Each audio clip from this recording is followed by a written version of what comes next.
Hola a todos y bienvenidos a Biblioteca Resumida.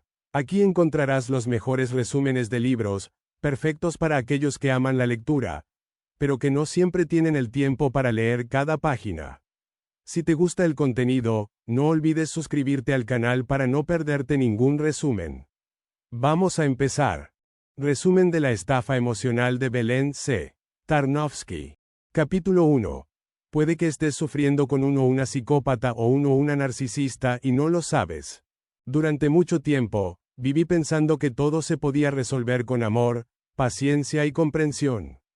Como muchas personas empáticas, creí en la bondad inherente del otro, en la posibilidad de redención, en la justicia.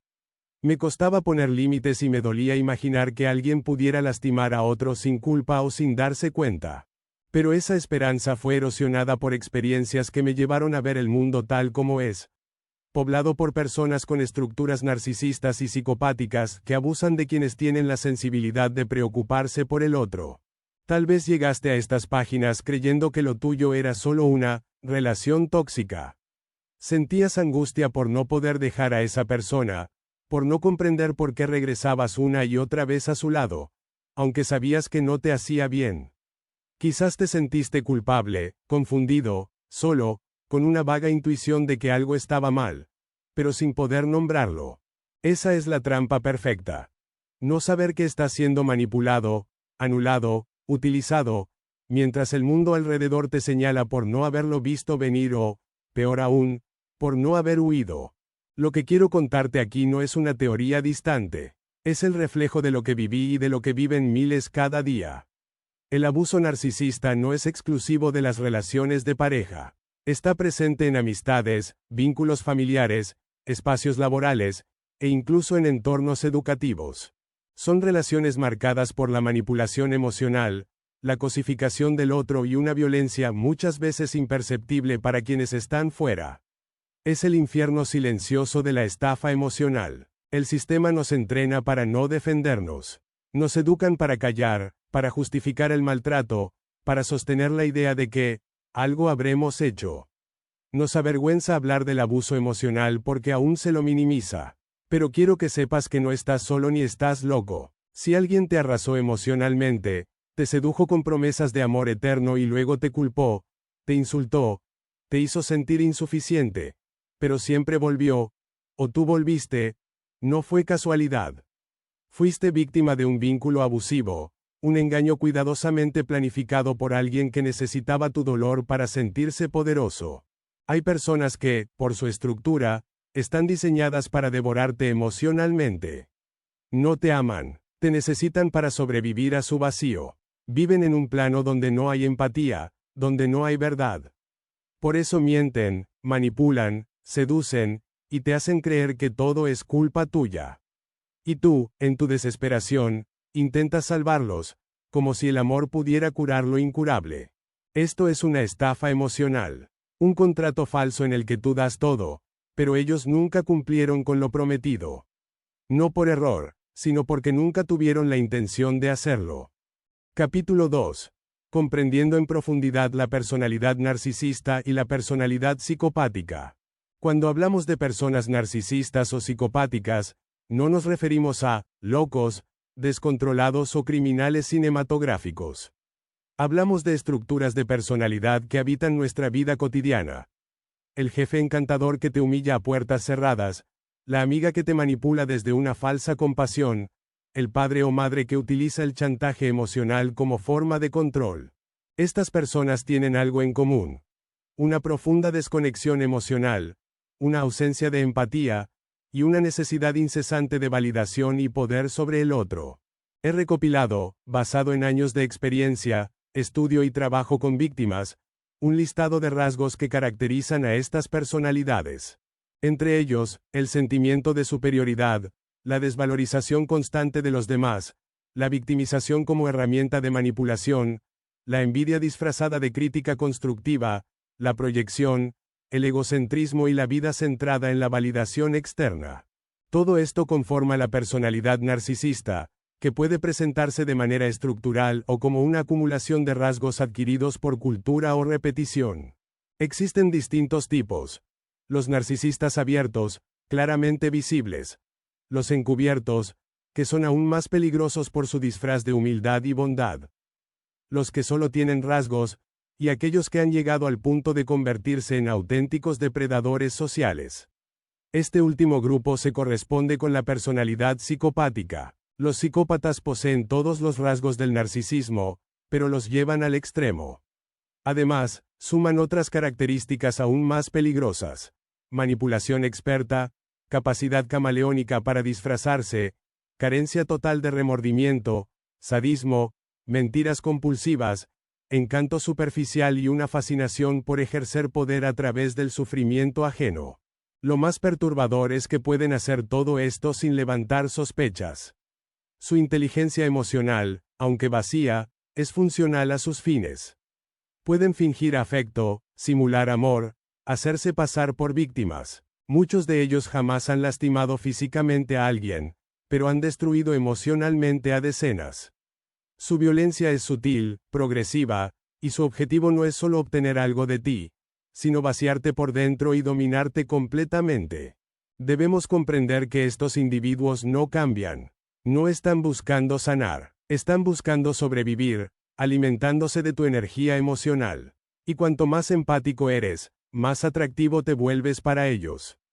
Porque tú sí amas, tú sí sientes, tú sí puedes construir, y eso los llena de una envidia voraz. Capítulo 3. Los objetivos de las personas antisociales en la vida, y los que planean para ti. Si algo define a las personas narcisistas y psicopáticas es su agenda oculta. A diferencia de lo que suele creerse, estas personas no actúan desde el impulso o el desborde emocional. Lo hacen desde la estrategia. Su maltrato no es un accidente, es un plan. Y tú eres parte de ese plan. Estos individuos tienen una moral propia, una lógica invertida. Para ellos, el fin justifica los medios, y su fin es el poder, el control, la superioridad. No hay códigos, ni lealtades, ni vínculos genuinos. Solo utilidades. Tu valor radica en cuánto puedes ofrecerles. Y si ya no les sirves, te descartan como si nada hubiera pasado. No sienten culpa, ni empatía. No dudan en mentir, seducir, arruinar relaciones, manipular grupos, o incluso destruir a una persona con tal de obtener lo que desean. Pero todo esto lo hacen con una máscara. Pueden parecer encantadores, víctimas de sus circunstancias, personas brillantes, e incluso profundamente espirituales. Pero todo es parte del teatro. Detrás de esa máscara, hay una maquinaria bien aceitada que busca someterte y hacerte creer que eres tú quien está mal. Su agenda no es solo personal, sino social. Viven infiltrados en todos los espacios. La política, la espiritualidad, las redes sociales, el trabajo, la familia. A menudo, ocupan roles de poder porque saben manipular, seducir, hacer alianzas estratégicas. Y cuando logran entrar en tu vida, lo hacen para controlarla por completo. Lo más cruel es que logran convencerte de que tú eres el culpable de todo lo que ocurre. Que si hay maltrato, es porque no supiste querer bien. Que si hay frialdad, es porque eres insuficiente. Poco a poco, sus objetivos se cumplen. Te vacían, te aíslan, te despojan de tu identidad y te vuelven completamente dependiente de ellos. Ese es el plan. Y si no lo entiendes a tiempo, corres el riesgo de perderlo todo, incluso tu propia voz. Capítulo 4. La violencia en las personalidades antisociales, progresiva y escalonada. No todas las violencias se gritan. Muchas susurran. Otras se disfrazan de amor, de preocupación, incluso de espiritualidad. Las personalidades narcisistas y psicopáticas no golpean de entrada. Seducen, encantan, se camuflan. Pero una vez adentro, cuando ya estás emocionalmente comprometido, comienza la violencia.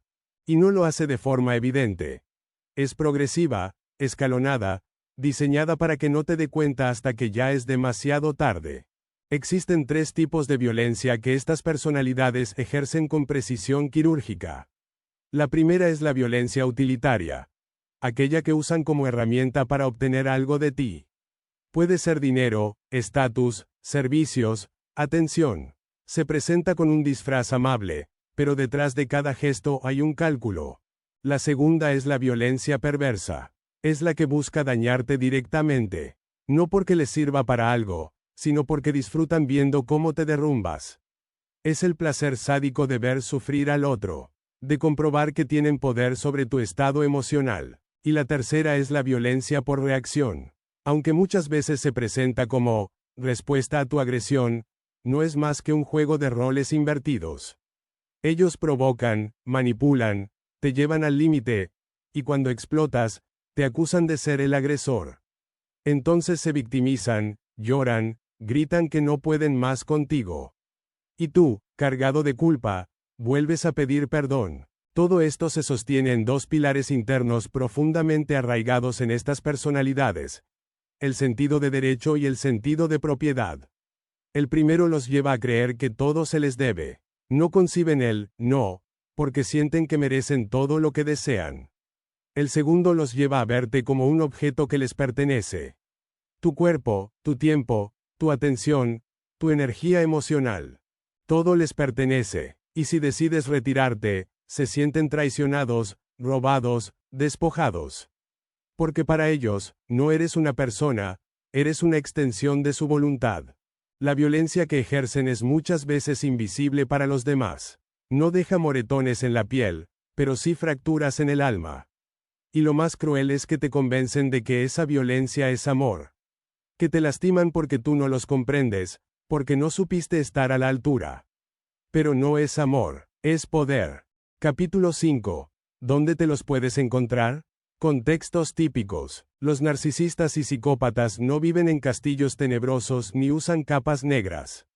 Viven en nuestras casas, trabajan en nuestras oficinas, se sientan en las aulas, dirigen empresas, enseñan en universidades, incluso ofician de guías espirituales. La estafa emocional no se da solo en la pareja. Puede aparecer en cualquier espacio donde exista un vínculo humano. En la pareja, el abuso narcisista es especialmente devastador. Se inicia con seducción intensa, idealización, promesas, mirroring. Luego vienen las críticas, los silencios, las humillaciones sutiles, el chantaje emocional. Se instala una dependencia emocional que te convierte en esclavo de una ilusión. La de que, si cambias lo suficiente, recuperarás el amor inicial. Pero ese amor nunca existió. Fue una trampa. En la amistad también aparece. Esa amiga que siempre se victimiza, que te culpa si no estás disponible, que te hace sentir egoísta por poner límites. Que siempre tiene la última palabra, que te hace dudar de ti, que necesita tu atención constante pero nunca está cuando la necesitas. En el entorno familiar, la dinámica puede durar décadas. Madres o padres narcisistas que utilizan la culpa como control. Que te manipulan con frases como, con todo lo que hice por ti, o, me vas a matar de un disgusto. Hermanos que compiten, que socavan tu autoestima, que no toleran tu éxito. Hijos que usan el desprecio como castigo cuando no les das lo que quieren. Familias enteras organizadas alrededor del narcisismo de uno solo, que actúa como el sol de un sistema que gira para mantenerlo contento. La escuela no escapa a este fenómeno. El bullying es una forma temprana de violencia narcisista. Niños o adolescentes que disfrutan del dolor ajeno, que manipulan al grupo, que aíslan, que humillan. Y muchas veces, los adultos miran para otro lado. En el trabajo, aparece como mobbing. Un jefe encantador que destruye tu confianza poco a poco. Compañeros que te sabotean, que te roban ideas, que conspiran en tu contra mientras fingen ser tus aliados. Proyectos compartidos que se transforman en campos de batalla emocional. Incluso en entornos espirituales o de ayuda, los psicópatas se infiltran. Se disfrazan de guías, de coaches, de terapeutas. Se nutren del dolor ajeno, prometen salvación mientras cosechan admiradores. Cuanto más vulnerable es el otro, más fácilmente cae en la red. La sociedad entera está psicopatizada en muchos niveles. Porque no solo hay individuos narcisistas. Hay estructuras que premian esa forma de ser. Empresas que valoran la competitividad sin límites, medios que glorifican el cinismo, vínculos que confunden control con protección. Por eso, reconocerlos no es fácil, pero es urgente. Capítulo 6. ¿Por qué no percibes del todo su existencia? La pregunta más dolorosa que muchos se hacen cuando logran salir del vínculo es, ¿cómo no me di cuenta antes? ¿Cómo pude permitir tanto? La respuesta es compleja, pero tiene raíces claras. Estos abusadores saben ocultarse. Se disfrazan, se adaptan, mimetizan sus intenciones. Son expertos en el arte del engaño emocional. Los abusadores encubiertos no son fáciles de identificar. No son siempre los gritones, los violentos abiertos. A menudo, son personas tranquilas, admiradas, queridas. Se muestran como víctimas de sus circunstancias, como seres incomprendidos. Su narcisismo no es evidente. A veces parece humildad. Su psicopatía se disfraza de sensibilidad. Nos han enseñado mal. El cine, la cultura popular, incluso ciertos enfoques psicológicos, nos hicieron creer que los psicópatas son asesinos seriales o jefes de la mafia. Pero los más peligrosos son aquellos que no levantan sospechas. Aquellos que te abrazan mientras te destruyen. También pesa el discurso que culpabiliza a la víctima. Que te dice que todo es un espejo, que tú lo atrajiste, que algo tendrás que sanar. Este tipo de frases no solo son crueles, son falsas. Y además, funcionales al abusador. Porque lo eximen de toda responsabilidad. Muchos terapeutas también caen en este juego. Minimizaron el abuso, invalidaron la experiencia del paciente, lo invitaron a perdonar, a ver lo bueno. Pero con un psicópata o narcisista estructural, no hay nada bueno que rescatar. No hay equilibrios, no hay grises seguros, solo hay destrucción. Hay ideas que funcionan como trampas. El amor todo lo puede. Es tu karma. Todos somos un poco narcisistas. No existe el bien ni el mal. Estas frases diluyen la gravedad del abuso. Generan confusión. Hacen que dudes de tu percepción. Incluso ideas como, honra a tu padre y a tu madre, han sido utilizadas para perpetuar el maltrato dentro de las familias. El moralismo malentendido, el positivismo tóxico, las espiritualidades descontextualizadas, todo eso crea un entorno donde el abuso prospera. Por eso es tan difícil verlos. Porque nadie te prepara para este tipo de mal. Porque está disfrazado. Porque llega con flores, no con puños. Y cuando intentas contar lo que viviste, el mundo duda de ti. Te dice que exageras, que estás resentido, que necesitas terapia. Pero tú sabes, lo sentiste en la piel, en el alma. Y aunque todavía te cueste nombrarlo, aunque aún haya zonas grises, ya empezaste a despertar. Y eso es lo más importante. Capítulo 7. Relaciones abusivas y vínculos traumáticos. Durante años se nos enseñó a distinguir entre relaciones buenas y tóxicas. Pero lo que viví y lo que muchas personas viven no puede reducirse a una simple etiqueta. No es solo una relación difícil, es un vínculo traumático. Una red tejida con manipulación, violencia psicológica y seducción encubierta. Lo que ocurre con los psicópatas y narcisistas no es un conflicto de pareja común. Es una estafa emocional con consecuencias devastadoras. Todo comienza con la etapa de captación y seducción. Aquí aparece el famoso mirroring, el reflejo perfecto. Esa persona parece tu alma gemela. Dice compartir tus valores, tus gustos, tus sueños. Te escucha, te comprende, te adora. Pero no es real. Está copiando todo lo que eres para seducirte más eficazmente. Luego viene la construcción del vínculo traumático. Esta etapa es la más dañina. Se instalan herramientas de abuso como el gaslighting. Esa manipulación que te hace dudar de tu percepción y tu memoria. El chantaje emocional, la agresión verbal, los silencios punitivos, las mentiras sistemáticas, las comparaciones con otras personas, el sabotaje a tu autoestima, el aislamiento, la invasión a tu privacidad. Todo está diseñado para erosionar tu identidad. Algunas de las tácticas más destructivas incluyen el juego del rescatador. Te dañan para luego salvarte. La campaña de difamación. Ensucian tu nombre mientras fingen ser víctimas. La humillación, el pity play. Provocar lástima para manipular. Y la trampa del falso futuro. Prometer cosas que nunca cumplirán. En estas etapas se puede llegar incluso a la violencia física, aunque su arma principal es siempre la emocional. Finalmente llega el descarte o el escape. Algunos son expulsados sin piedad. Otros logran irse, aunque con el alma rota. Pero incluso en esta etapa puede aparecer el hoovering, intentos de seducción para hacerte volver. Y si no vuelves, te reemplazan con una frialdad quirúrgica. Son incapaces de duelo, solo necesitan otra fuente de suministro emocional. Las señales estaban ahí. Miedo constante al abandono, justificación permanente del maltrato, sensación de no poder hacer nada, esperanza de cambio eterno, celos, confusión, aislamiento, estrés.